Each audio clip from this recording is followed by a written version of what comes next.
Nadia. Günaydın. Günaydın. Miss Octavia.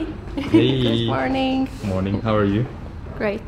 Ready for We Beirut? have the most beautiful view of the most beautiful city in the world. Yes, that's Yes. correct. Welcome to Beirut.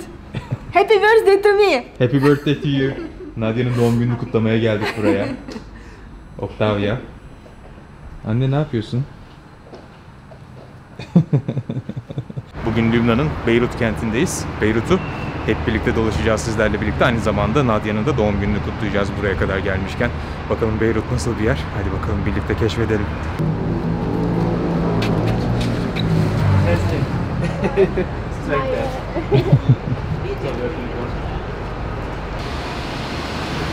Are you looking for Octavia? For my habibi. For your habibi? Lübnan'ı keşfetmeye başladık. Evet. Günümüz güzel başladı. Daha neler I neler. always Bakalım. wanted to have curly hair. Fatih sanat için mi toplum için mi? Buna bir açıklık getirsene. Bence sanat benim için. Yalnız arkadaş doğuştan manken. Bakar mısın pozlara? Doğuştan manken. Duruyorsun.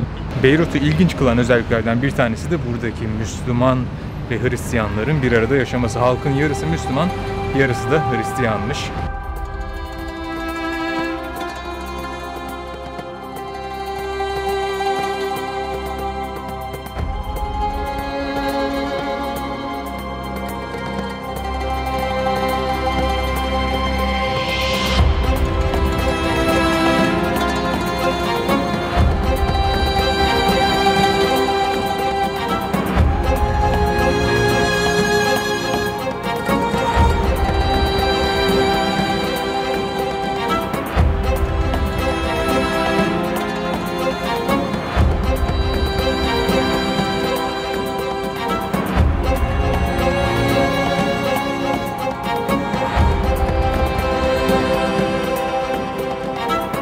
Burada Hristiyanlar ve Müslümanlar oldukça fazla olduğu için haliyle kentte hem camileri hem de kiliseleri yan yana görebilirsiniz. Aslında bu Beyrut'un en ilginç manzaralarından bir tanesi bana kalırsa.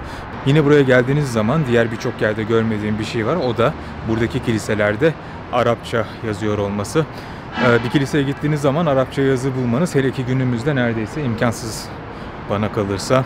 Ama burada resmi dil Arapça olduğu için ve kilise çok fazla olduğu için haliyle Arapça yazısı bulunan birçok kilise bulabilirsiniz. Tabii günümüzde aslında Arapça özellikle Batı dünyasında İslam'la oldukça fazla bağdaştırılıyor. Fakat aslında Arapçanın geçmişine baktığınız zaman İslam'dan çok daha önce Arapçanın kullanıldığını görüyorsunuz.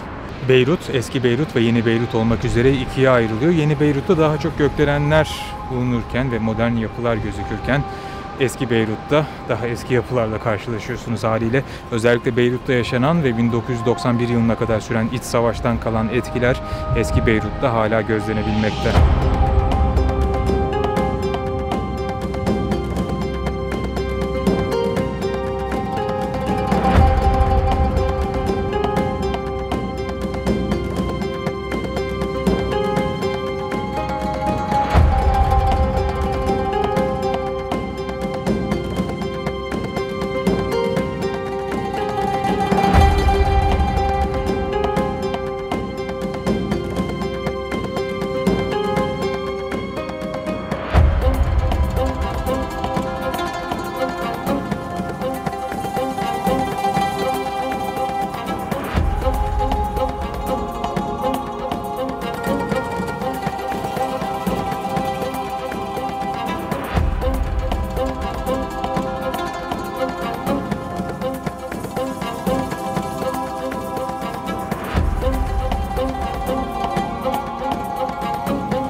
This is almost nothing for this trip.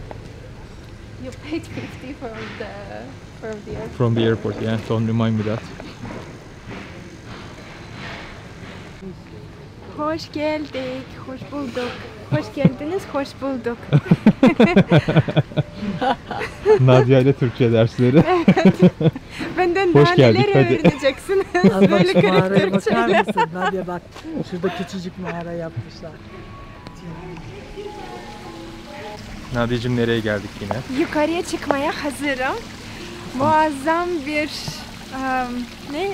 Manzara. manzara göreceğiz. Çok güzel bir manzara göreceğiz. Evet. Dik onun görecektik dediği, ama evet. göremiyoruz çünkü şu an bulutun içerisindeyiz. Yani dağın tepesine çıktık ama bulut dağın üzerine çökmüş. Bulut manzarası var sadece gri. Değil mi? Bir de Görecek yağmur. miyiz acaba denizi falan? Bakalım.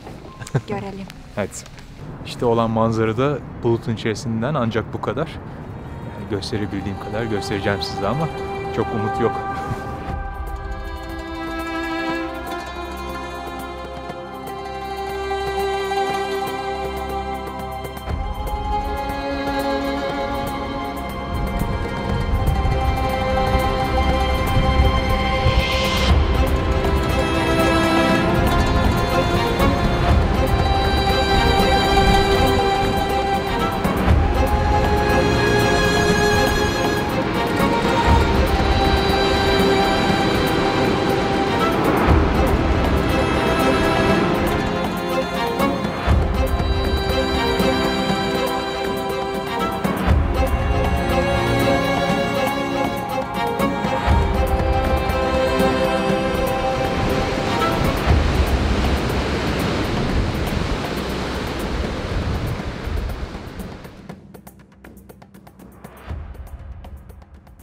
Bekliyoruz işte.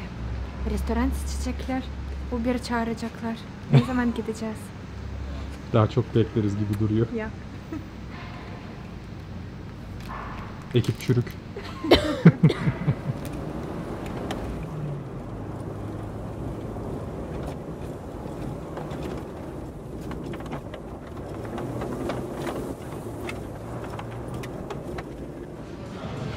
Doğum günü kızı yemeğini seçiyor şu anda değil mi? Çok meşgulüm. Seçenek de çok. Gördüğünüz Ya, gibi. ne yiyecek acaba?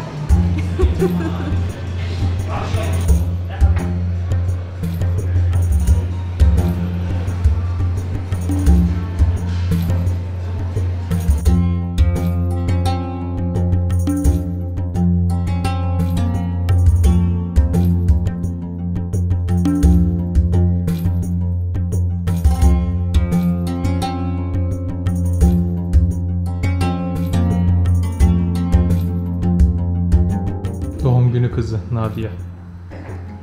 Evet, mesajlaşıyor. Burada o kadar çok tebrikler var ki. Hangisini cevaplayayım? Teşekkür ederim herkese.